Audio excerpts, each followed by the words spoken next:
দেখো, আজকের আমার শরীরটা খুবই খারাপ। এর আগে যতবারই শরীর খারাপ হয়েছে, বিয়ের আগে বলো বিয়ের পরে বলো, তেমনভাবে ভগবানকে বলি না যে আমার শরীরটা সুস্থ করে যাও। সেরকম বড় কিছু অসুখ হয়ও না, এমনি জ্বর, হালকা মাথা ব্যথা এরকমই। তাই এসব কারণের জন্য আমি ঠাকুরকে বলি না যে আমার শরীরটা খুব তাড়াতাড়ি সুস্থ করে দাও।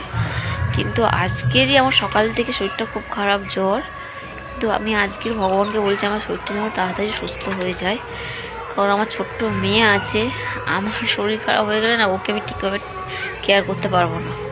জানি বাড়ির সবাই আছে, সবাই ওকে অনেক কেয়ার করে রাখবে, কিন্তু আমি যেই কেয়ারটা করে রাখতে পারি, যে খাচ্ছি খেতে চাইছে না, আর জোর করে খাওয়াবো, 1 ঘন্টা লাগুক 2 ঘন্টা লাগুক, শরীরটা খারাপ থাকলে না আমি সেই সময়টা ওকে দিতে পারছি না। মেয়েটা আমার খুবই ছোট, তাই ওকে সেই সময়টা আমি দিতে পারি না।